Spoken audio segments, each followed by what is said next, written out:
Hello, global gardeners. It's Monday. It's happy time. It's gardening time. And for some of us, it's actually beginning to warm a little bit. Of course, until the snow comes later tonight. I want to go ahead and give a quick shout out to our hen house 3. Welcome to the Gardener Scott channel and community. It's nice to see you here. And Jay will not be with us today. And we can all wish her the best until she returns next week. But Heidi is with us today, our fantastic moderator. So we're going to get right into the show. And I'm going to welcome Ken Somerfield. Good morning, Ken. Good morning, Scott. How are you this morning, brother? I'm doing well. It's good to see you. Now, I know some of you in the chat may remember from when I was on the It's All About the Biology YouTube channel. Leighton was actually doing the interviewing for that. And so Ken and Leighton and a number of others are all part of the It's All About the Biology channel. And so what makes your channel a little unique is that it's not just a single talking head, but it's really a collection of different people doing podcasts and live streams all about the biology of plants and gardening and growing indoors, outdoors. And so, what else do you want to add to let everybody know about It's All About the Biology?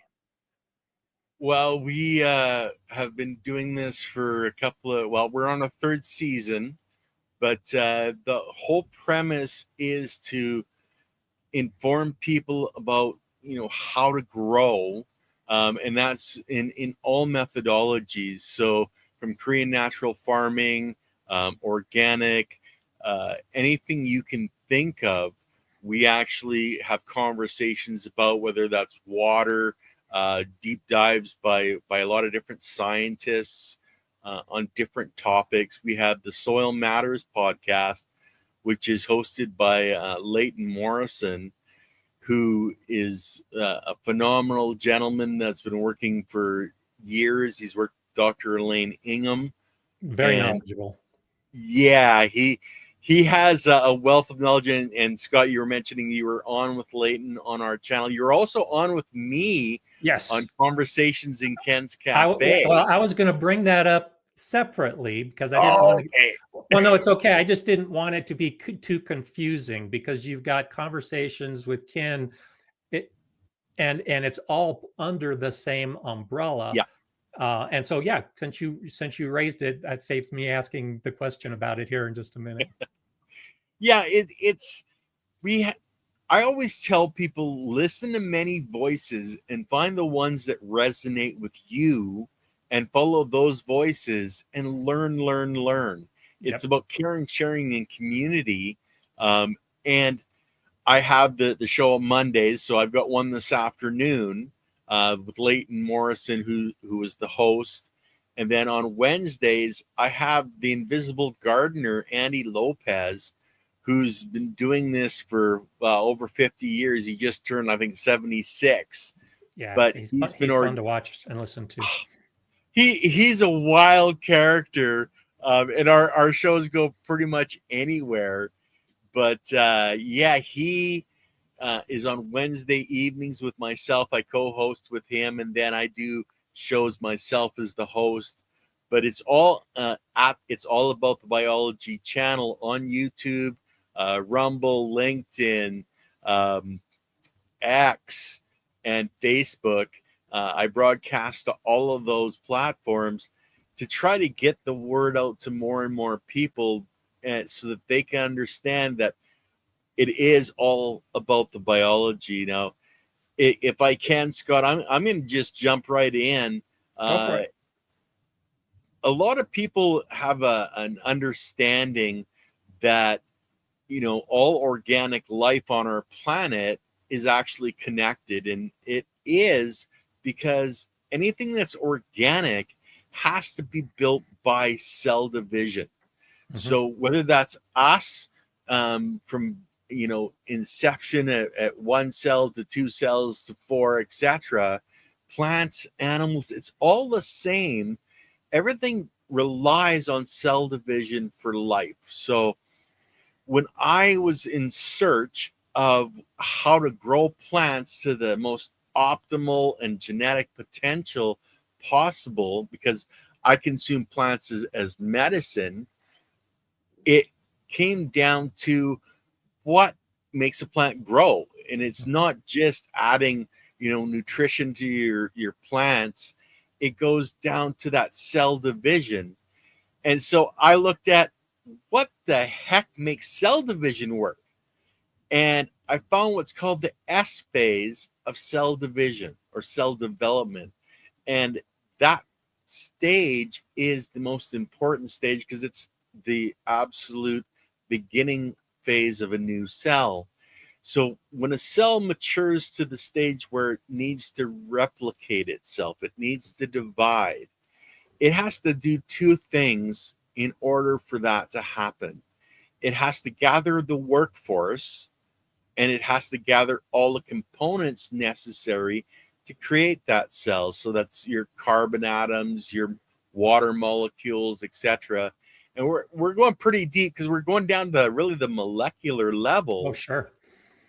But at that level, the cell can actually wait for months upon months until it gathers those materials.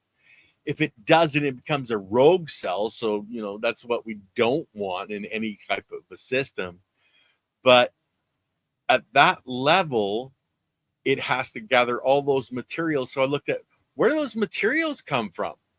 So in the human body, it's our gut biome. It's Yeah. when we eat something, the biology in our stomach breaks that down. It's not just your stomach acids, there's biology eating that up to use those molecules to send them throughout our bodies to the cells that need to divide. So in the soil, that comes from sand, silt, clay, and organic material. Yep. So Scott talks a lot about, having organic material and adding it into your soil structure. And it's absolutely necessary because that's like if you're building a wooden house, having somebody go out to the forest to chop down the trees to bring in for processing and then put into your house. So it's the same in the soil. The biology is the workforce that goes out, finds those different materials, mines them, brings them back into the plant to come up into the say your leaf structure to be used by the cells that are trying to divide. So that came down to it's the biology that does that work. And if you're following people like Elaine Ingham or the KNF methodology, the regeneratives, etc., it's a lot is putting on organic material and the biology to be able to break down those materials to feed into the plant. Yep. So that's where all the construction material comes from. But Oh, who's yeah. the workforce, right? So it took me, I think, about 3 months to really track down who the real workforce was. And it turned out that, again, it was the biology Right. putting everything together. So that's where I came up with it's all about the biology, because without the biology, you can't have cell division. And without cell division, you don't have a plant. Oh, So, absolutely. And for people who don't know Dr. Elaine Ingham, she's the big advocate for the soil food web. And so when you say everything is connected around the world, it's connected all the way down to that cellular level. And so, yeah, I advocate all the organic matter because that's what's happening. Each of those cells that are replicating, and whether it's bacteria or fungi or an arthropod or whatever it happens to be in the soil, it's all part of that network and it's all working together. And so, talk a little bit, if you would, because I think a lot of focus goes on compost and bacteria and how that benefits the soil. But what is seldom talked about is the way the web works, particularly when you have a cellular division, and and then an organism dies, and that dead organism now also becomes food until the one eating it dies, and that's where the network and the whole process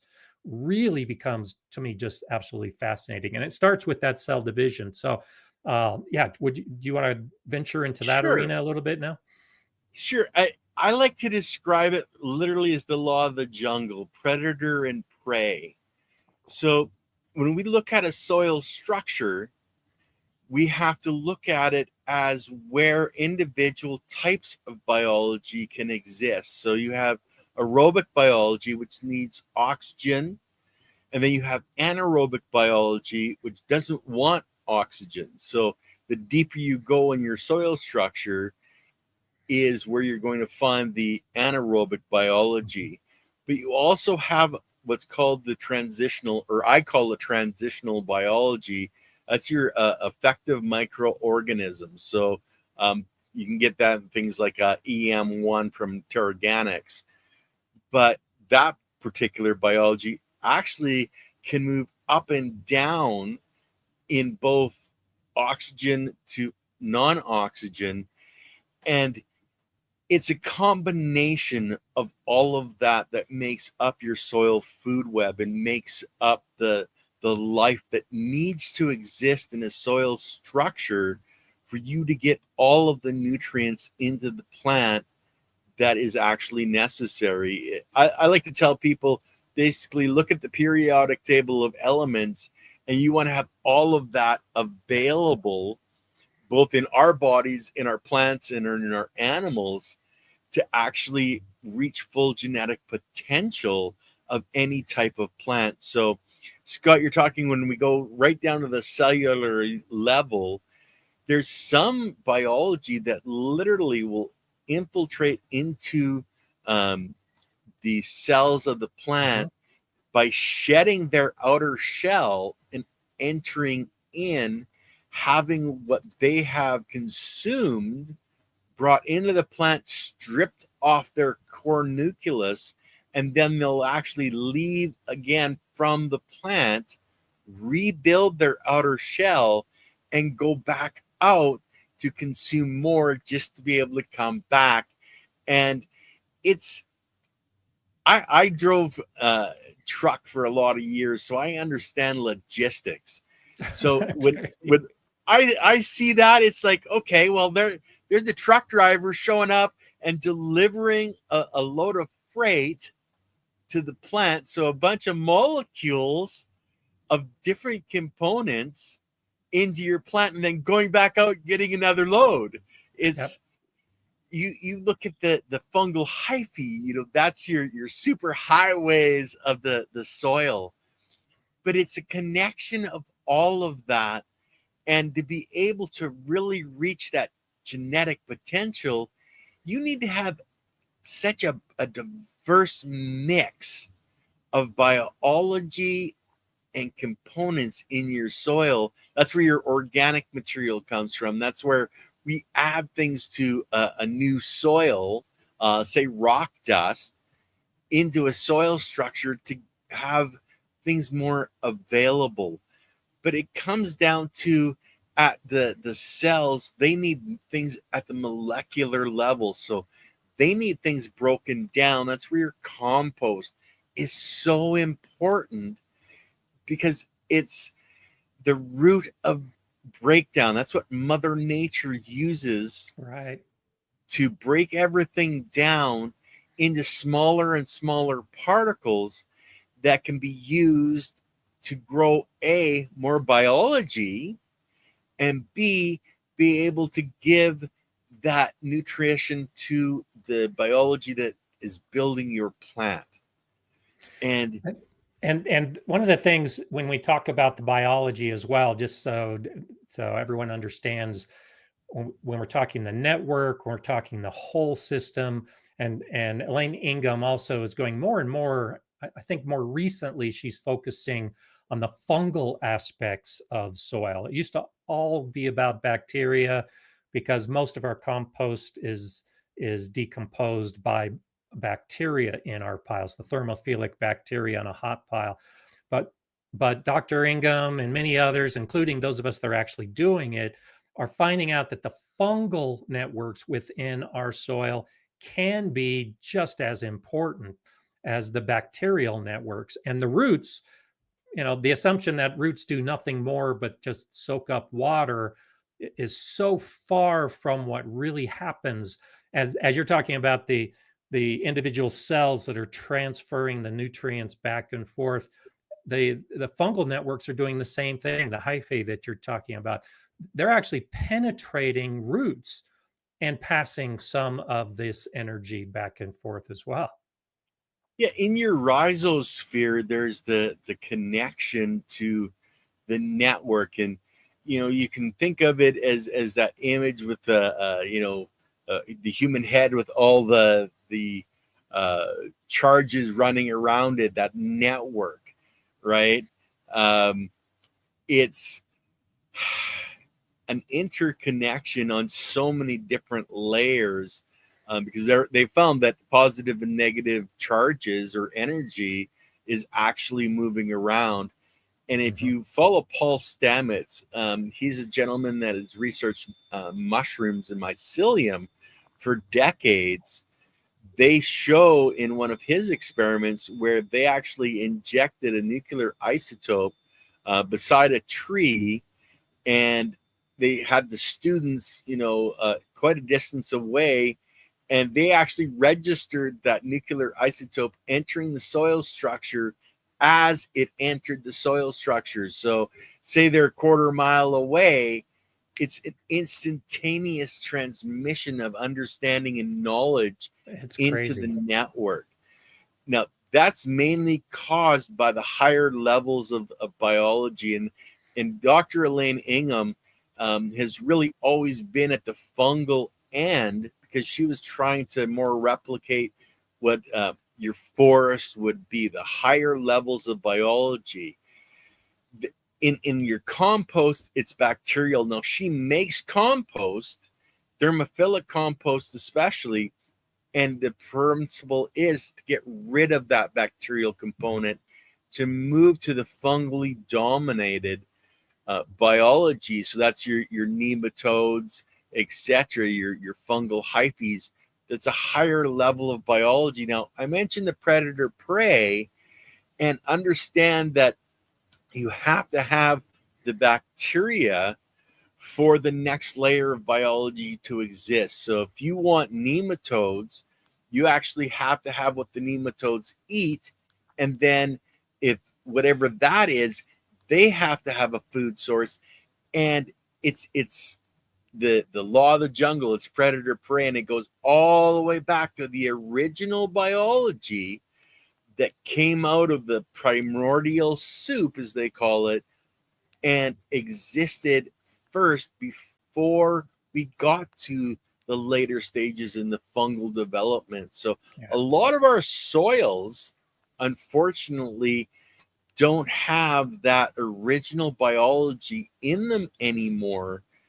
And Elaine got smacked because she actually talked about the bacterial side. And there was an incident when somebody didn't use the knowledge properly. And so she had issues. And that's why she really focuses on the fungal, because you can't mess that up. Yeah. But understand, you need that food source if you want those to truly stay in existence in the soil structures. So there's so many different methodologies that people get caught up in just one, right? Back to Eden. Okay. Oh, just wood chips. That's only part of it. But yeah, it's too simplistic. Well, if you look at it in the process of it's all about the biology, though, that is the food source. That is your organic material, that it's absolutely necessary to have the biology live and develop and grow. So when you first start on something like, we'll just how about just regenerative or organic, you start putting on compost, etc., onto your soil. The idea is you're adding in organic material, and in a compost, if it's done properly, you have brought in a whole bunch of different biology. So when a biology can't exist in a particular, soil structure or temperature, etc., what it does is it goes to sleep. So we call it cyst. So it forms a coating around itself and it goes to sleep and generally can't be consumed by predators. So when you're taking that compost and you think you've burned out all of that bacteria, you've only actually consumed a percentage of it before it's got to the point where a lot of it has went to sleep. So when you put your compost on your soil and you're watering in and Mother Nature comes and she washes it in the soil structure, when some of that bacteria gets deep enough and reaches the level it needs for existence, it actually will wake back up. Okay. Yeah. And then Incredible.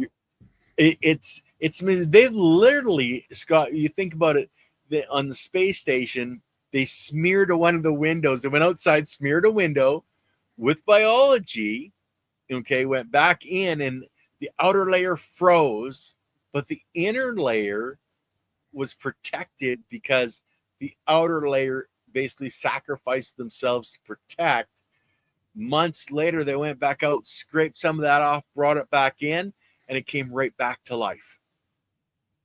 So biology has been found in drilling cores in solid stone that exists on the surface of our planet, but when it's down 2,000 feet into the soil structure, into the rock, it exists in a totally different timeline. So this biology on the surface of our planet lives for a week, but the biology in that rock that's been down there for hundreds of thousands of years and is exactly the same style or type of biology lives in millennia. Yeah. That's So incredible. it's the exact same basic biology. And if you guys have ever heard of Dr. James White, he's one of the leading researchers of biology in North America. We actually have him on our channel on a regular basis. But he took it down to what's called horizontal gene transfer. So they could literally look under the microscope and see, genes being transferred or knowledge being transferred from one biology to another biology, and the genetic code being changed. So think of it this way. It's like you call in an electrician and he comes in and does his work, and you say, oh, I got a plumbing problem, and he just puts on a different hat and goes and fixes your plumbing problem, and then your gas problem, then your roofing. He just changes his hats. And that's what the biology at that level is accomplishing. It's being able to change its genetic code to turn into something that is needed in that soil structure. Yep. So well, so let's it's like, talk a little bit about the soil structure right now. okay, sure. So, I talk a little bit about this in my book when I talk about compost. And if you make compost using a single ingredient, it's like a cheese pizza. It's going to be plain. You're going to have some basic ingredients in it.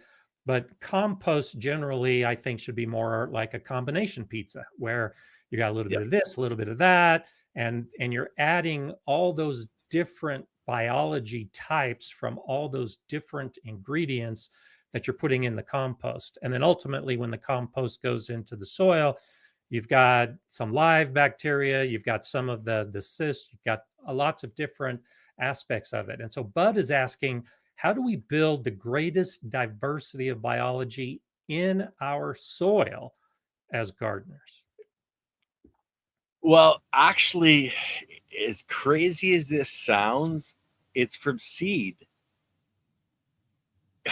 I know we always are, and Scott, you have it made a key point on the compost, the different variety of materials, because each plant draws up different components, or the biology that exists in that plant brings up different materials, whether that's calcium, whether that's magnesium, etc., out of the structure.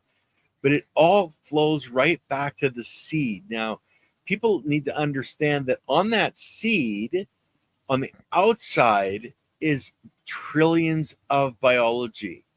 And on the inside is even more biology. So when you take, say, let's just take a tomato seed, for example.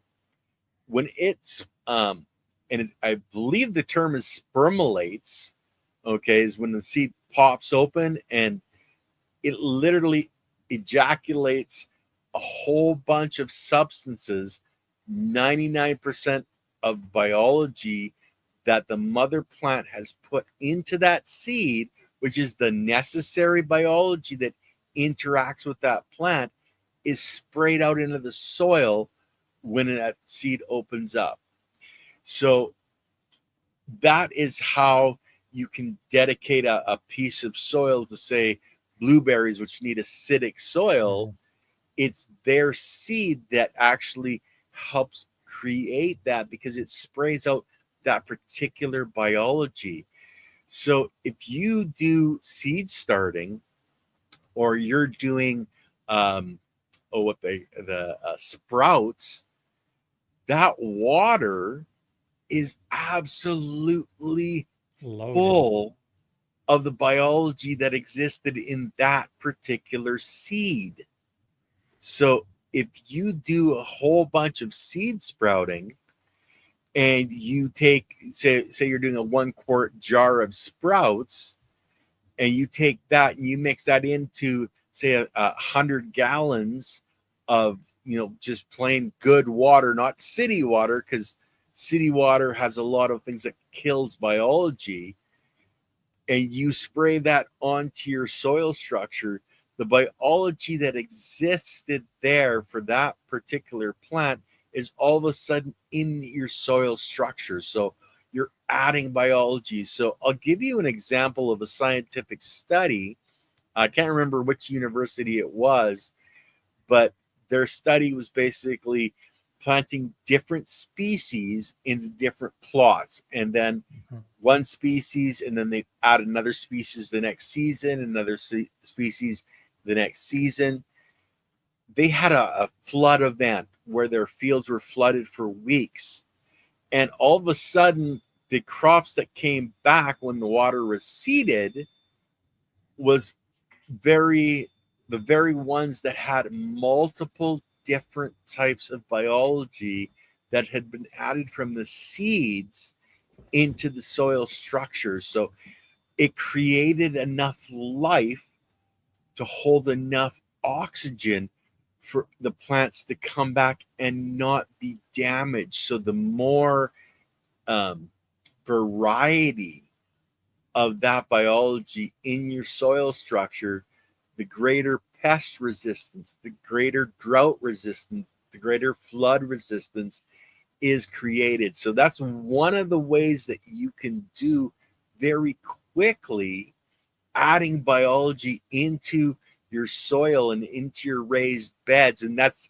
Scott, that's your book is all about raised beds. That's coming out, I think you said March 1st. Yeah, March 1st, my book is coming out, and I talk about this in the book as well, the diversity within your garden and for your soil, but also, like you mentioned it, the benefits of having all this diversity within your soil, of growing all these different plants from seed. And I'm a huge advocate of self-sowing, and also using nothing but seeds if I don't have to start indoors. I'd rather direct sow outside. But that also plays in with the pest control as well, because all these different plants are not only benefiting the soil with their exudates and all the rest that we get from the benefits of the plants growing in the soil, but they're attracting different types of insects as well. And many of those insects are predatory insects that take care of all those pests. The pests are just a very small percentage of the total species of insects we have in our garden. So yeah, I'm glad you mentioned the pest aspect and tying it with soil, because when you have that whole system in place, you don't have any pests. Yep. It's been years since I've had to deal with pests in my garden, and I don't use any pesticides of any type other than just letting that nature equilibrium uh, fix Mhm. things. And so, because I don't use those synthetic chemicals, I want to ask you, and we can move to this area next. Let's talk about the damage that some of these synthetic fertilizers, pesticides, herbicides can do to our soil. Previously, you talked about all the layers of the biology and all the different types of biology working together. Let's talk a little bit now about how we, as gardeners, typically disrupt that innocently, because we think a fertilizer is going to help. We think an herbicide is going to get rid of weeds. But what is it really doing to our soil, Ken? In reality, it's killing biology. And as soon as you reduce your workforce, you're losing health, you're losing vitality. So these things have been created, in by science to target certain pests, to target problems in a crop. But it's like putting, um, how should I put it? Using a grenade when you could use tack. Okay, you could prick the bug and it's done, or you throw in a grenade that creates this huge destructive force that destroys on a broad range. So the problem with a lot of things, and that's like our chlorine in city water, Mhm. it's designed to take out the biology that causes problem, the bacteria, but it doesn't specifically do only that one thing to one type of biology. It mutilates everything. So you're talking about diversity. All of a sudden, you're starting to knock that diversity back. And the more you use herbicides, pesticides, etc., the weaker your soil gets, the weaker your biology gets, the less it can truly help your plant, which is what it's designed to do. And you look at things like Roundup, where there's fields out there now that are so corrupted that nothing but a GMO seed is going to grow in that. And it's only going to grow because you're force feeding it with fertilizers that are designed specifically to only give so many different elements into the plant. That's when you think of pests, think of how Mother Nature functions. If there's something that is not healthy, Mother Nature, in the law of the jungle, wants to consume that back in as soon as she can, whether that's plant, animal, it doesn't It's matter. all food. It's all food, it's all part of that jungle network. And so your plant, it starts literally, and they've shown this scientifically, where it starts sending out signals saying, I'm not healthy. It's as crazy can be, but they've discovered that plants have more sensory divination. Like we have five senses. I think the plants have eight. So they see colors. Scott, if you go out there with a yellow shirt today, your plants know you're wearing a yellow Oh shirt. yeah. Yeah, It's it's incredible. They know the temperature, they know how much wind there is. They and not just air temperature, soil temperature. I mean, it's humidity. incredible. Yep. Exactly. So let's talk a couple different things. We're getting some questions that are popping up. Bud's Okay. asking, if seeds introduce diversity, then wouldn't that suggest cover crops are even more important to soil health? And I would say yes, absolutely. 100%. Yep. And One of the things I like to tell people is, more roots in the soil is a key. well, and so that was the next phase. I wanted to tie these two questions together because Mhm. Brian's Garden is asking about the importance of living roots. Now, and we can talk about, so let's talk about living roots, but I also think it's important to talk about the dead roots. So when I'm cleaning my garden up in fall, when I can, I'm cutting the plant away from the roots and Good. leaving the roots in the soil. So let's talk about both of those, the importance of living roots in the soil, but also the importance of leaving that root material in the soil and just removing the plants, the upper plants to put into the compost. Well, your plant has put down those roots, and for some plants we're talking, they can go down 10, 15, 20 feet deep, those roots, and they're breaking up your soil structure.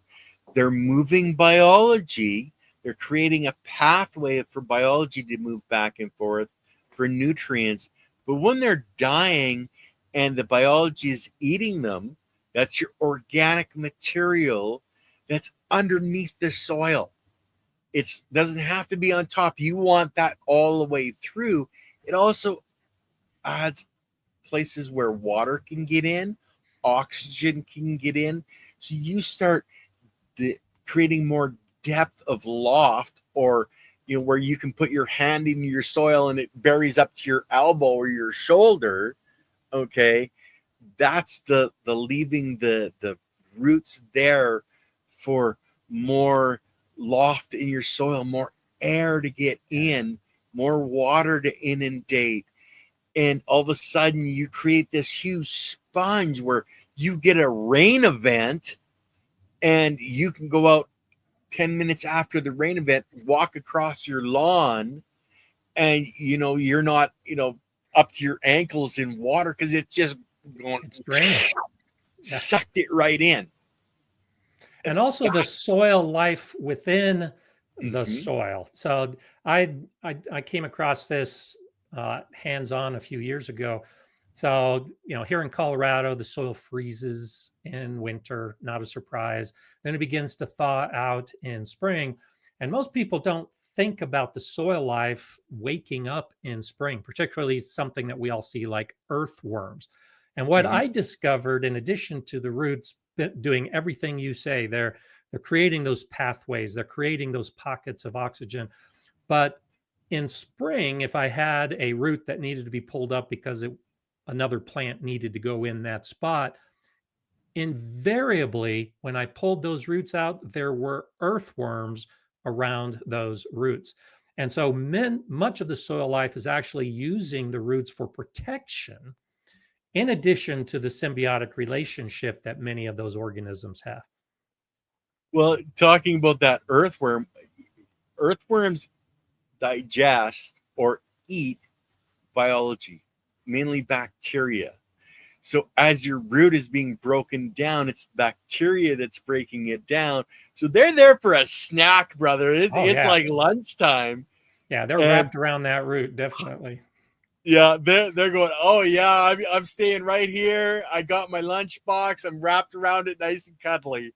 And when you're seeing that life, it's a wonderful thing. I know, I'm from Canada, guys, so I'm up in northern Alberta.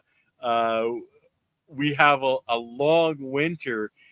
People don't understand. You can go out in the middle of minus 40 degrees.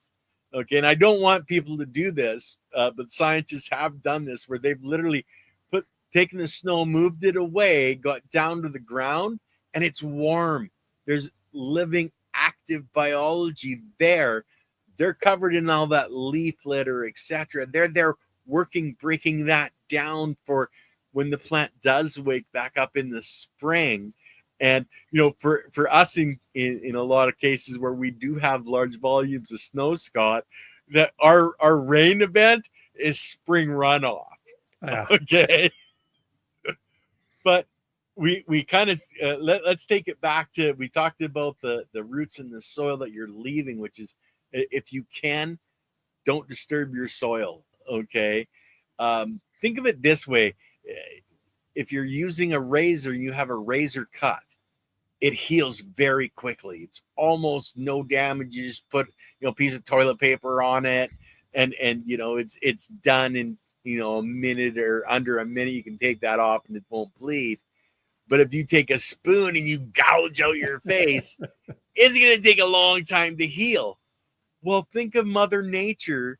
If you just make a cut into the soil to plant your seed and then push that soil back up, she heals back up very quickly. The biology reconnects. The fungal hyphae that we talked about earlier reconnects very quickly in the system, just keeps on trucking.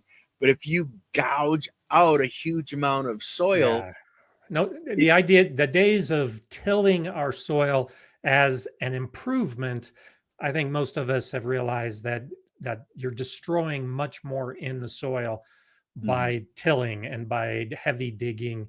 And I've noticed that just a furrow that I pull across the soil with my finger is all I need to drop a few seeds in and then cover it up, because what's underneath it is alive and active, and it's taking care of all that aeration and adding the nutrients that the plants need. So, okay.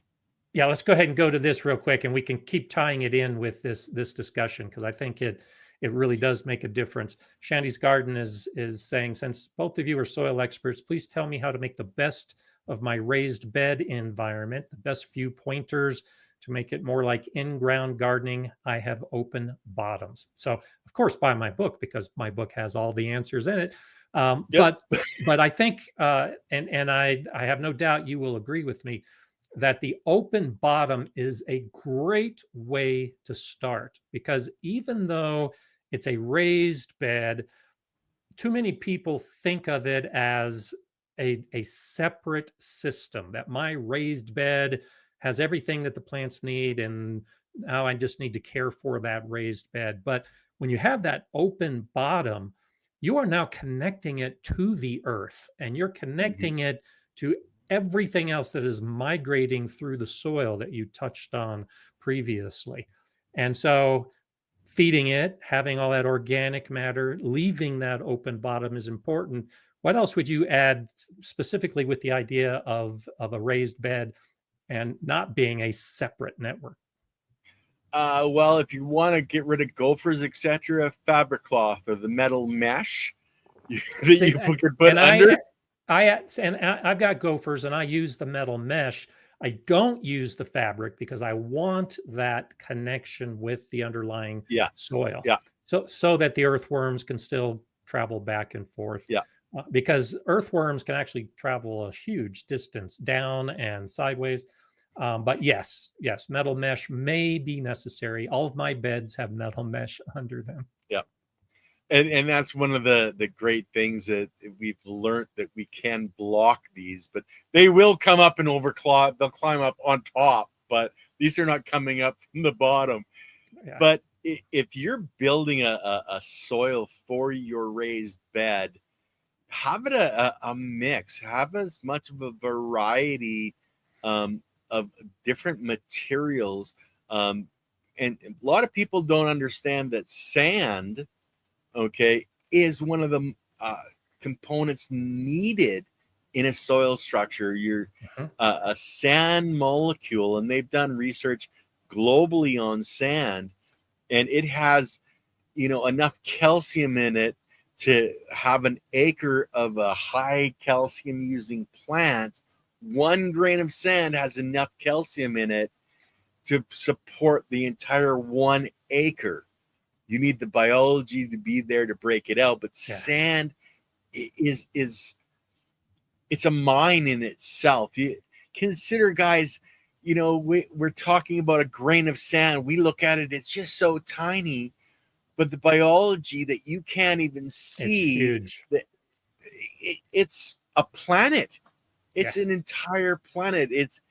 That's where we need to take our mindset and think of biology as our size, on a grain of sand. It's a universe to them. That's where we talk about aggregation. Before we get into that, the other half of the last question on roots in the soil and plants are so important in cover crops. Think of it this way, guys. If you have one solar plant panel, how much power do you get?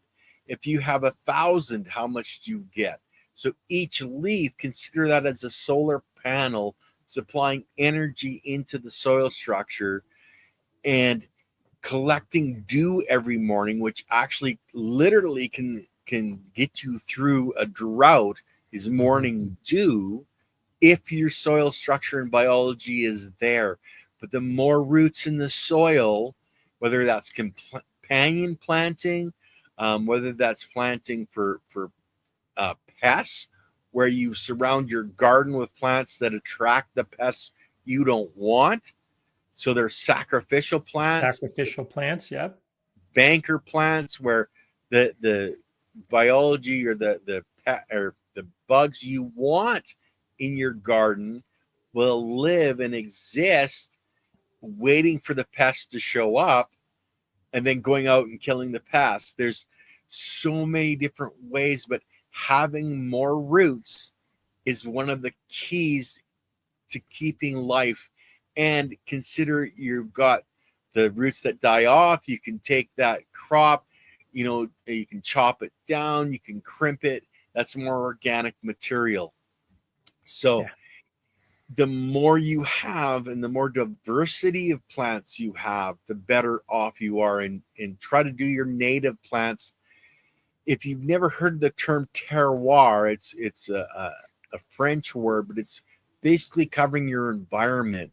So usually used with wines in the vineyards of France, but it fits well with the gardening aspect of it as well. Oh, exactly. And you create that. And I know you've done it in your garden, Scott, where you've created different zones in your garden where you've created microclimates. Yeah. So with different soil types, because back to the idea of the combination pizza that's got everything. Yep. Different areas of my garden are growing different plants, and I'm doing chop and drop, cutting off the flower heads and just letting them fall to the ground. I just chop everything up. I let the leaves fall and stay in place. And it's one landscape, but it's different soil because different plants are growing. And as you know, different plants prefer different soils. And so when they find their happy spot, then I let them have that happy spot. I allow sunflowers to naturally seed throughout my landscape. And wherever they're growing, that tells me that's a happy spot for the sunflower. And the same with the cosmos, and the same with my herbs and anything else. And so, I do. I just let it all fit together however it chooses. And I'll add compost to some of the beds, and other beds I just let naturally compost with whatever material falls on it over the course of the year. Well, and that's following Mother Nature, but you've got your soils to a point where, they're going to use anything that you give them. It's like when I was talking about the blueberries liking the acidic soil, blueberries will literally take over an area as they seed out, changing the pH of the soil so other plants can exist. And that's one of the beautiful things about the multi-layer and the diversity is you can literally hold the plant from the wants to spread out from spreading out by creating an environment they don't like. So exactly, that's where you're like, I know we talked about Leighton Morrison. He devised a system called the horizontal soil system, and it's mainly for indoor growers, not for, it can be used outdoors, but it's basically designed for more indoor to create the same structures that are in Mother Nature. We talked about tying into, your main soil. And that's really, how can you do that indoors? But he devised a system where you put rock and sand on the very bottom, and it basically creates what's called an aquifer. So it can, hold water. The sand literally, if people don't understand, sand actually holds water. People just Yeah, it say, can be a well, good sand just, reservoir. yeah, it just drains through. But sand will literally hold water for a long time. So he puts rock and sand. So he's creating the level of the aquifer, and it's also a filter. So in the next layer, he puts sand, silt, clay, and organic material in a middle layer. So he's creating a zone for different types of biology to live and exist. And then in the top layer, he puts an organic material. So, your super soil, your compost, etc. What he's done is he's literally created the same structures that Mother Nature has in strata to support the different layers of biology, to support that predator prey.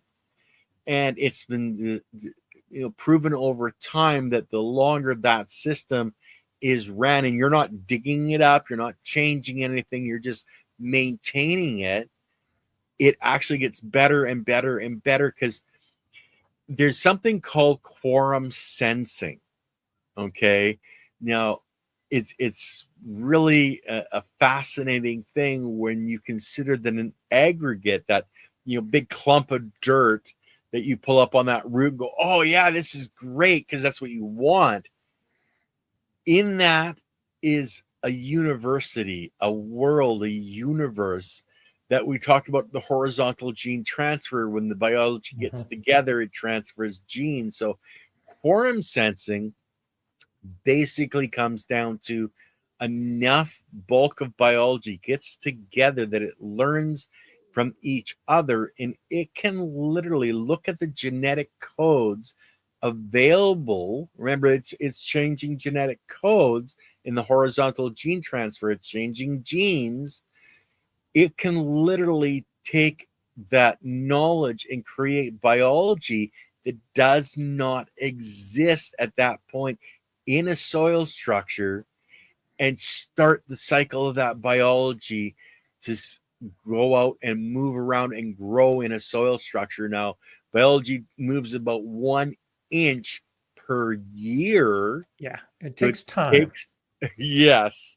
Okay. And that's important to stress, because when I talk about how good my soil is and how I don't have pests, it took years to get to that point. Yeah. Typically, for me, in my experience, it's about 3 to 4 years before you get to the point that your soil can support a lot of that activity. So, yeah, it is important to talk about the time.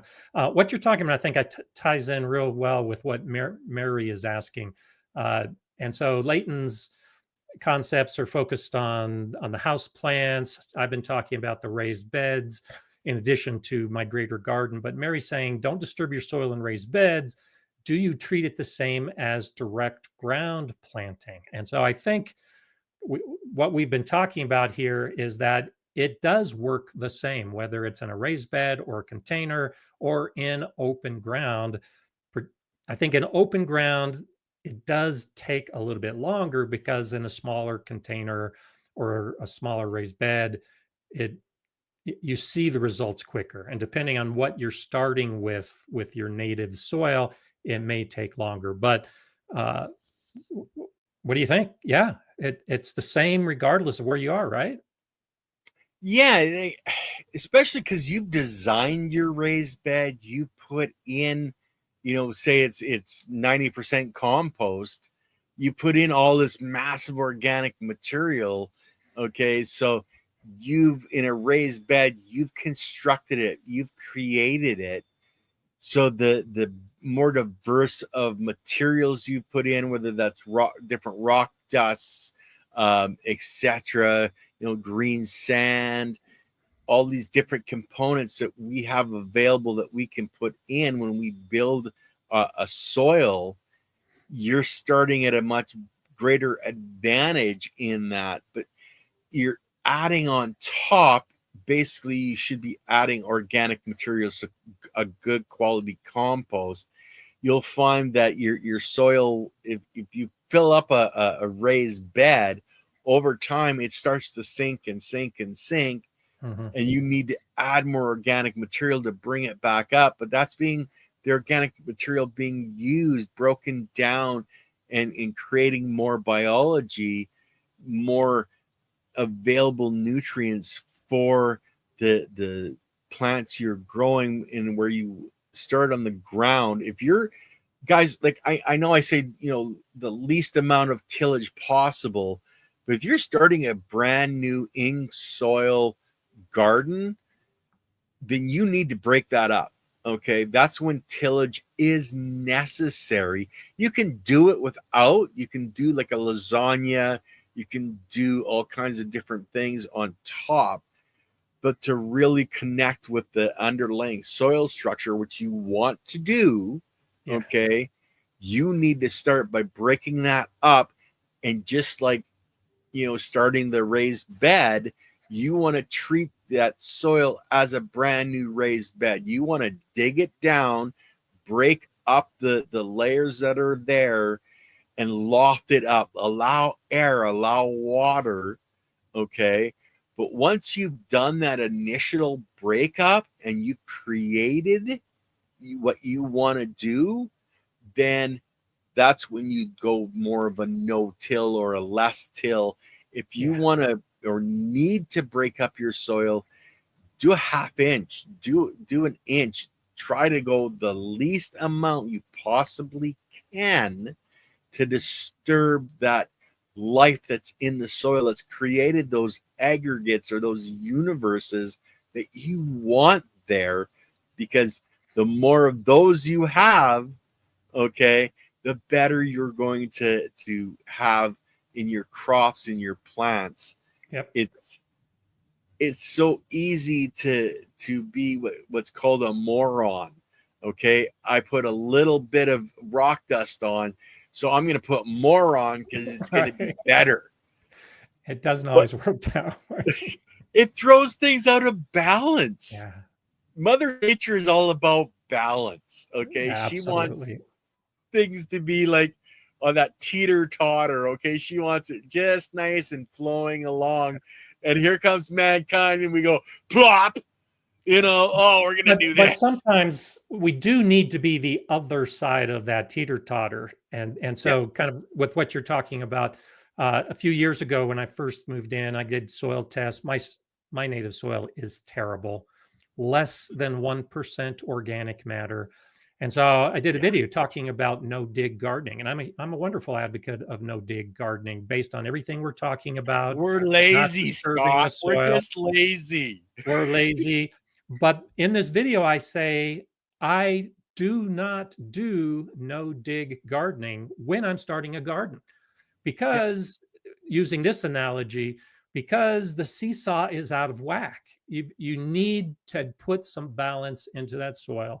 You need to dig in some of that organic matter. You can't just put compost on the top and expect everything is going to magically work out overnight. It takes time. So yes, I'm glad that you talked about the tilling and the digging in an open space when you're trying to initially get the soil to a point that you want it to be. And Leslie is asking, can you give a breakdown if a caliche based sand below a raised bed is adequate? I'm living in a desert environment.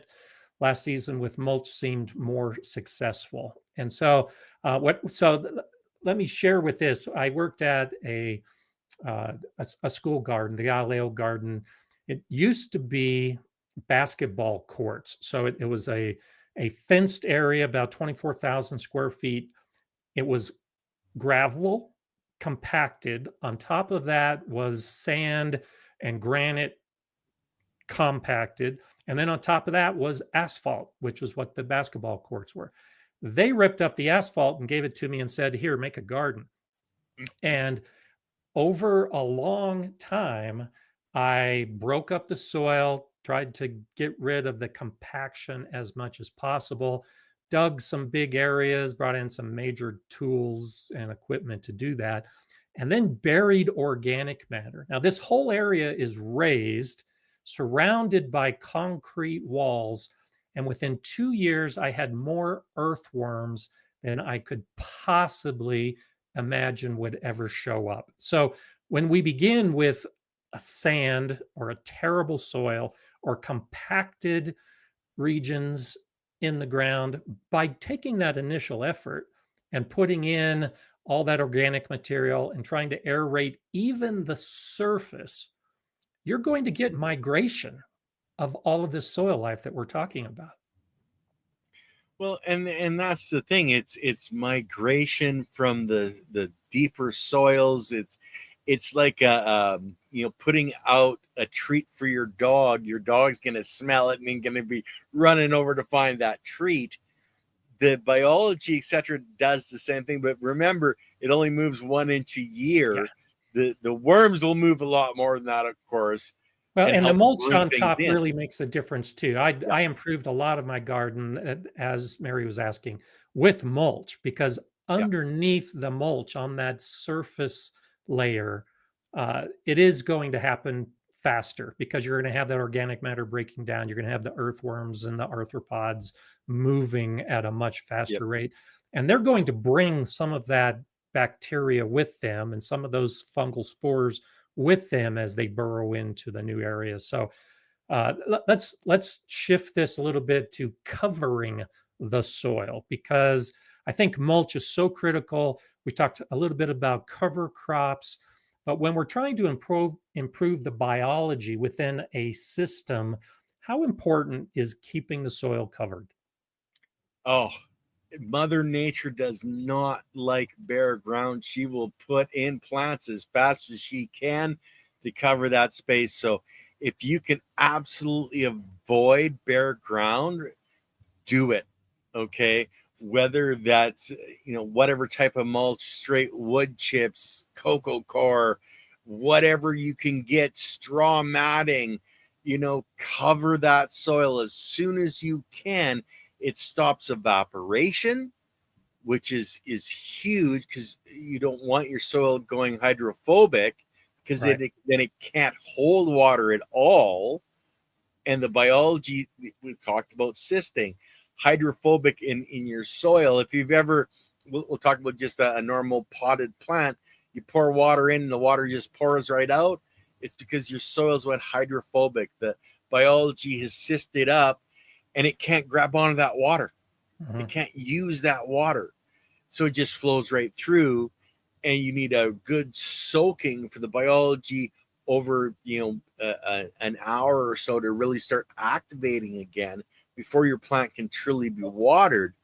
But that's just how important it is to have that mulch layer, to have that layer that stops the sun from drawing out the moisture, stops the wind from drawing out the moisture. It's like a human being, guys. We can go days upon days without food, but we can't do that without water. Yeah. And it's the same with our plants and our animals. If they don't have water, the cells can't divide. They can't do what they need to do because they need water. One protozoa, I believe it's 33 or 333 billion molecules of water in one single celled organism. That water is so important. So mulch creates a buffer. It's not only just giving the organic material, which is absolutely necessary, but it creates that buffer to hold water in. And that's where, Scott, you're talking about the roots in the soil and going deeper and deeper and the water running in. That's what you're trying to create on top right away by putting that mulch on. Absolutely. Is that availability of water to soak in, right? It supports the plants, but it supports the biology that builds the plants, because it's building the cells. Yeah. And those cells need water. So if you don't have the availability of mulch, okay, then go out, chop, what we call weeds. I call them medicinal plants for the soil. Sure. Okay. But chop anything, chop and drop, go to your neighbors, collect their grass if they're throwing it away. Just Put cover a the soil. coating. Yes. Right. People have this assumption they have to have that perfect lawn. They can't have a leaf on their lawn, etc. But that's all organic material that's absolutely necessary. So if you don't want that leaf, start composting. Learn how to take that compost, make an extract from that compost, spray that foliarly on your grass, and you'll have an amazing grass. Okay. Don't take the grass clippings away. Get yourself a mulching mower to take that organic material, shove it down, because that's the mulch layer that you need. People talk about thatch, and I when I was a kid, I used to go out with one of those machines and punch the holes and pull up the thatch. That's because there wasn't enough biology there to eat that, break it down. That's the only reason you're getting that thatch layer. If you don't want that, spray biology onto your grass. People, it doesn't matter if you're a gardener, you're a farmer on 100,000 acres. It's the same basic principles. Add biology, the more the better. Now, if you're a conventional gardener and you're using the herbicides, you're using the pesticides, you're using all this stuff that we say, you don't have to use or shouldn't be using. If you're using that, wait a day, 24 hours, 72 hours, make a compost tea, add the biology back in. You're killing biology, you're killing your workforce. But if you do that, get rid of your problem and add the biology back in as soon as you can, you're going to rebound that much faster and have that much better of a crop. And like you'll get to where Scott is, where he doesn't have pests. He doesn't need to use herbicides and pesticides. His plants are so healthy. A bug comes, it tries to eat the plant, realizes that it moves can't. on. It can't. I can't break this down. I can't, if it's drinking chlorophyll, it can't get its needle in there to drink chlorophyll because there's too many cells. It's too thick. It goes, I can't survive here. I can't exist. I can't live. It's out of here, baby. It's going to find something that is accessible to keep its life going. We all want to keep living. So do the bugs. Right? Oh yeah, they want it easy. They don't want to work too hard. Oh. I forget who it was I saw say it, but a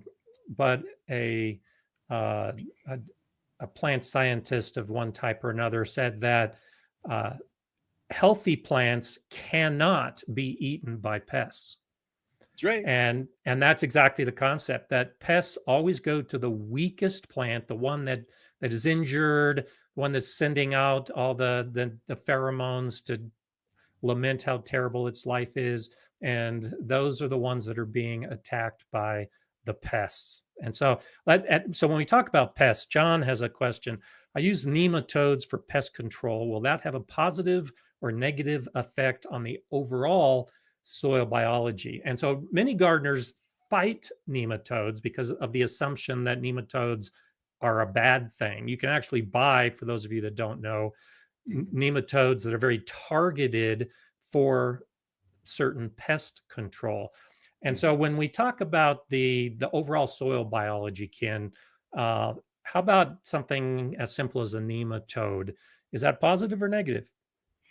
There's only one type of nematode that's negative, and that's your root feeding nematode. And that's there is the only one that's a negative in your garden. But nematodes are needed. They're absolutely beneficial, other than that one strain, just like bacteria, that's the salmonella that gets us. Okay. It's the same with nematodes. And I'll give you guys a little hint on nematodes.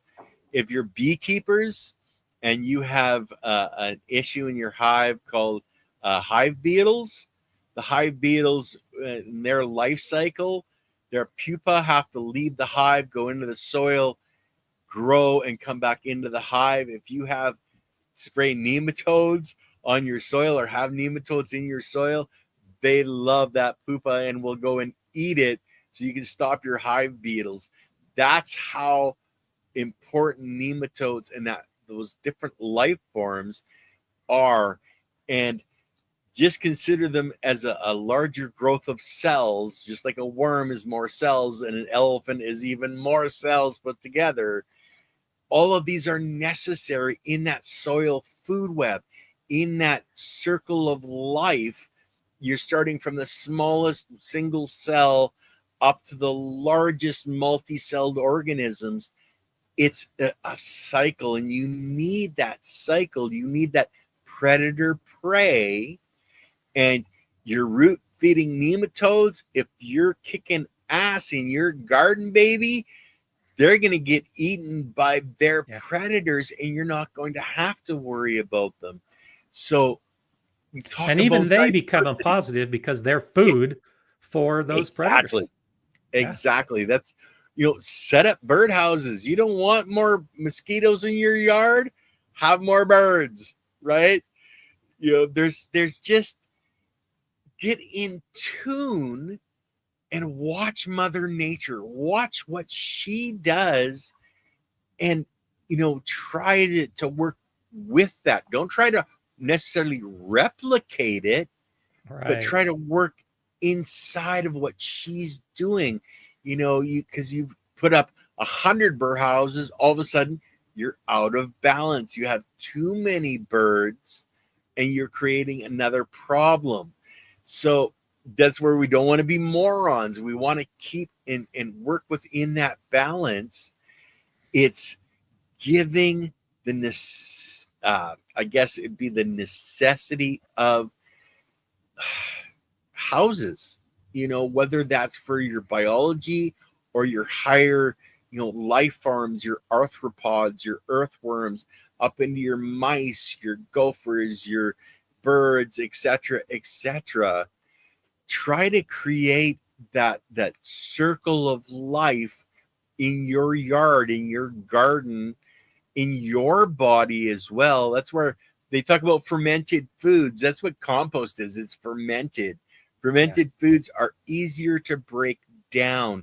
It's about particle size. So we'll take Korean natural farming. They make a calcium solution.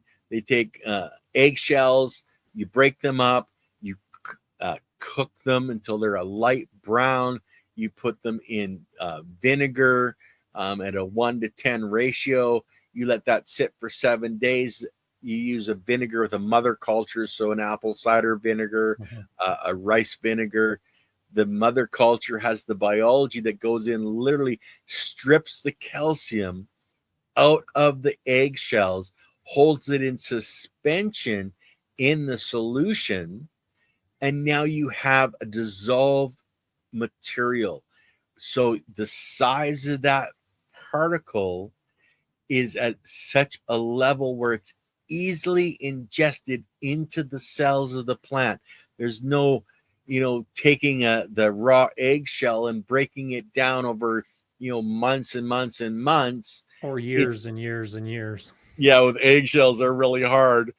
It's instantly available. It's all of a sudden it's right there. You're supplying the 2x4s to build a house in record time. The plant doesn't have to put out what's called APT or energy to create that, for the biology to work and digest that, to break it all down. It's at a particle size that's easy. That's where foliar sprays, guys, if you're doing compost teas and extracts, it is so important. If you have a worm bin, anybody that's out there that's gardening, have a worm bin. Those worm castings are amazing. Take your compost, They're Feed it to your loaded with worms. biology. Yeah. So let's talk about this general topic, and we're getting close to the end, so this may Yep. finish this up, but because I know we can talk for 15 minutes on this topic probably. But we've been talking about letting nature do the work, not Mm-hmm. tilling except after the initial foundational development of our soil, and having the good soil to fight off the pests. There are things, it is okay for us as gardeners to take an active role. It is okay, if you bury an eggshell, that's not taking an active role, because that calcium is not usable to the plant, and it will take a very long time to turn into a usable form. But if you follow some of the Korean natural farming methods, and there's a whole bunch within that type of gardening to get the calcium that you can then add to the soil, which may or may not be necessary. Dr. Ingham has said that every soil on the planet has enough calcium to support plants. So it's only when we create a deficient environment where we need to step in and maybe use some of the Korean natural farming methods or JDAM methods or whatever it is that we happen Mm-hmm. to choose for our garden. And Serena's asking a question as well. What's the best way to naturally control slugs and snails without killing beneficial insects? And so, where I want to take the conversation next is those things that are okay for us to do. It's not a hands off approach. And so, Mm-hmm. what are your recommendations? What are some of the things you like doing?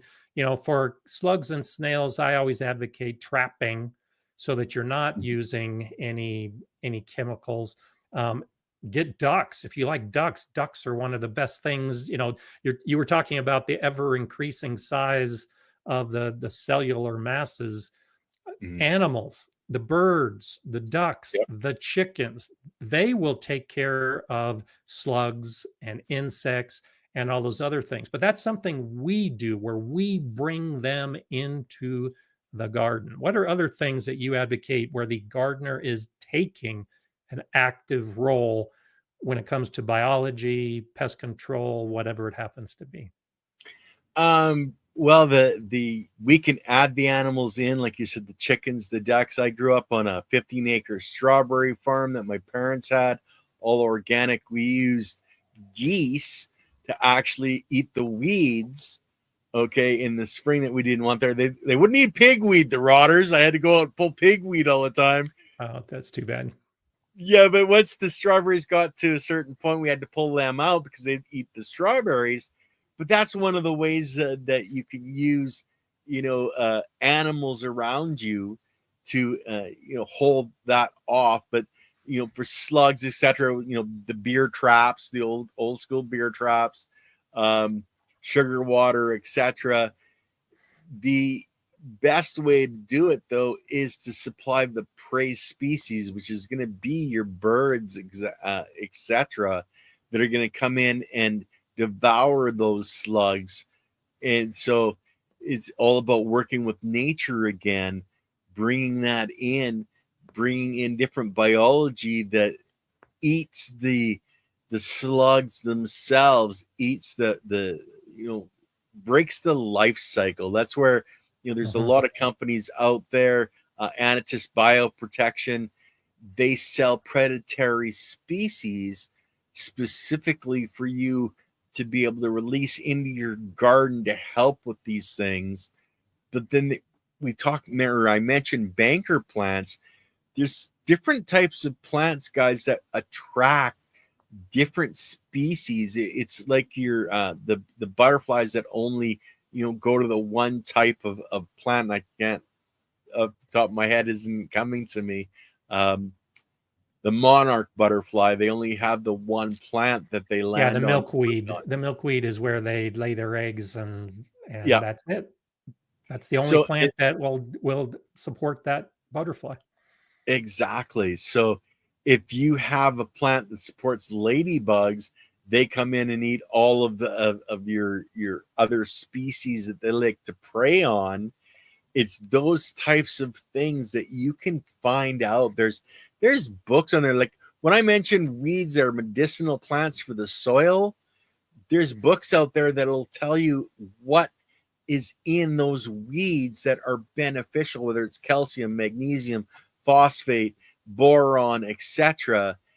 And it's in understanding that, it's in getting that information where, things like Jadam and Korean natural farming come into, because you can do what's called a JLF, which is a plant juice, a fermented plant juice, where you're using sugar to suck the biology and the nutrients out of a plant, so you can do a foliar feeding. Now, foliar feeding, guys, that's where we really can come into the picture, is doing foliar sprays. Now, if you have issues with bugs, you can do a foliar spray with, say, garlic, okay, that's going to create an environment where certain bugs do not like garlic, okay? So you can do a ferment like that. You can do a ferment with the egg. So if you have tomato plants love calcium. And yes, there is the calcium in our soils. It's in that grains of sand. So if you don't have any sand in your mix, you don't have that. And okay? if you have no soil life in your soil, you have no calcium that a tomato can use. Exactly. That's the two extremes, is having, an excess of something, say the calcium, but not being able to access it because you don't have the biology that's necessary to break it down. That's where that cell division has the two sides. It has the workforce that builds the cell and then maintains it once it's built. And then you have the side that goes and creates the components necessary for that cell, whether that's a cell in your plant or a cell in biology. Remember, guys, you're not just building your plants, okay? You're building the biology that builds the plants. Yeah. And certain biology that'll never interact with your plant, but it's down there mining, say, boron, okay? And that boron is being transferred into the biology that does build the plant. You're building both sides. It's like you're not going to have the lumberjack going out knocking down a tree in the forest come to build your house. That's right. Okay. Yeah, everything has its own job. Exactly. And when you talk about billions and trillions of organisms that are in our garden, every one of them has a different job. And so Mm-hmm. there are organisms that are activating that calcium that is in that grain of sand. And there are organisms that are going to eat those and transfer it across the soil in that inch that we're talking about. And so that gets us back to the diversity, because Mm-hmm. you can't you you don't have that magic bullet. And when people always ask me for the secret or the the solution or the best way, Biology. yeah, exactly. And that's where I'm coming back to this whole topic, that it's all about the biology, and it's the total Mm-hmm. biology. It's every aspect, above ground, at the surface, and below ground. So as we're coming to a close, and there's no way we can wrap all of this up because we've been covering a lot of different ideas, but it is all about the biology. And so why don't you finish with some of your, not your silver bullets, but some of your magic points that you like to stress to people that maybe we have covered, or maybe something new, and then finish a little bit by telling people about your channel and where they can find you, and all the others that are participating. Sure, that would be great. One of the things I talked about, quorum sensing, you want to increase quorum sensing, look into biochar. I think you've had Kelpie Wilson on your channel, Scott. I have not, but Oh, I did okay. work with Kelpie Wilson in or on a book that just came out Oh, cool. a few months ago. So Yeah. on my list of future guests, because of our relationship with the book. But No, have not been on the Okay. show yet. So, guys, biochar. It is charcoal. You can make it yourself. You can literally dig a little pit, conical pit in your backyard and learn how to burn it so you have the charcoal left. Now you're going to have the char. Now, the bio, that's biology. You need to take that char and you need to do what's called an activation so you can put it in your compost. That char, it's like taking a whole city and compressing it. It's living spaces, it's working spaces. It's also got different things, and it does not break down. It is not a usable char or carbon source. It's a stable carbon source. It'll stay in your soil for thousands of years, but it's apartment buildings for the biology, and it's a congregation of biology. It also holds water.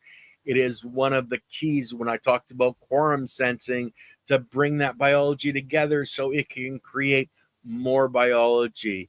That's one of the keys. More roots in the soil, the more plants you have. Yes, exactly. Inoculate the biochar. Inoculate. Yeah, that's the magic It's word. That's it's what you're not talking about. biochar until it's been inoculated. It's only Yeah. char. So learn how to do a proper compost. Okay, there's people that think they do a good compost, but they're not. There's tricks to it. Worm farms. Get a worm farm going. Keep it year round. I take worm castings to fix my gut biology on a regular basis. Treat your own body. If you want the best body, have the best garden, because plants are health. Feed those healthy plants to your animals. Consume those animals. That is health. Biodiversity. The more biology, the better. Okay, so just get out there, do your foliar sprays. It's helping. It's helping. It's helping. Learn how to do a proper compost tea. Learn about things like, different rock dusts, etc. Andy Lopez and myself, he started out rock dust, rock dust, rock dust, all of this. I finally got him to understand you can put in all the pounds of rock dust you want. If you don't have the biology, it doesn't get It's worthless. used. It has to have both. Learn how to add components, organic materials into your soils so that the biology can use those to grow your plants so healthy and vibrant that the bugs are going to come over and go, uh-oh, next door, the neighbor ain't doing this. I'm out of here, baby. That's right. That's right. So, this has been great. So, for those of you that may have joined us late and aren't sure how we got together and started talking, it's all about the biology. That's Ken's channel, in addition to many others on YouTube. And so, tell us again, because it's multi-host, multi-day with Yep. the live streams and the podcasts. So, why don't you share with us this one last time? Where Sure. they can find you and all the different things you offer. It's all about the biology. That's the YouTube network.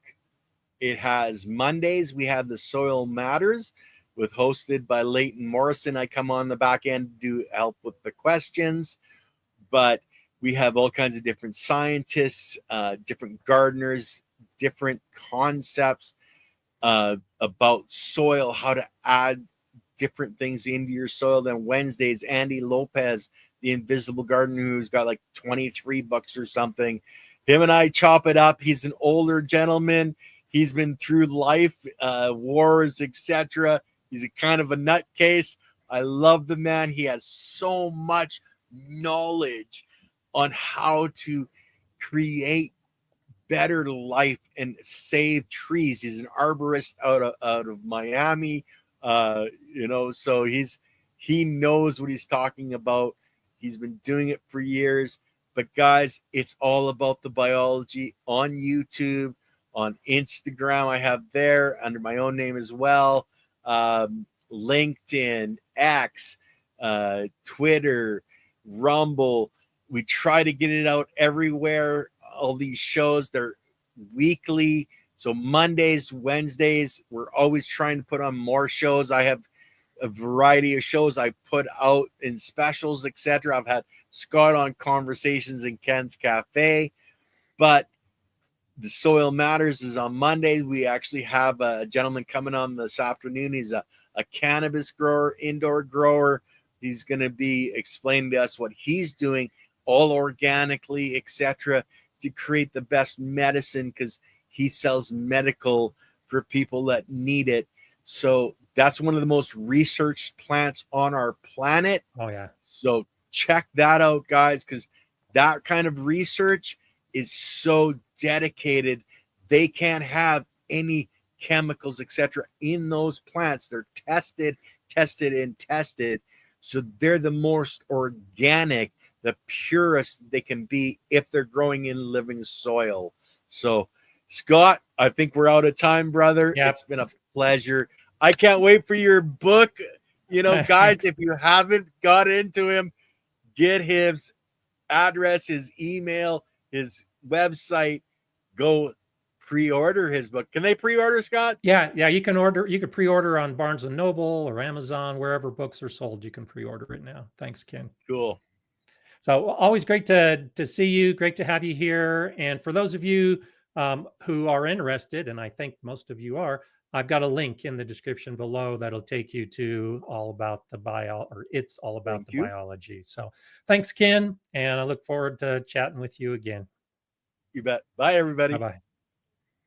Okay, there was a lot there, a lot of science, a lot of good stuff, and hopefully I've got you thinking along with what I've said and all the many things that Ken said. And I'll say to Mobius 981, how do you inoculate biochar, or is that another program? I am going to have another program on biochar, but almost every topic we've talked about today, I have a video on, of course. So I do have a biochar video, and I talk about inoculating. I used to work with a biochar developer, so it was a lot of fun. Thank you all for being here. This is just so fantastic to get this opportunity to share the information. And Jay, when you watch on replay, we missed you. Heidi, thanks for being so active today and keeping things flowing well.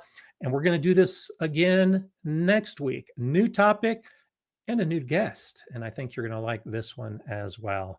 I hope you have a great gardening week. I hope everything goes your way. And I hope you think more about the biology in your garden, because it makes a big difference. And of course, while you're doing that, enjoy gardening.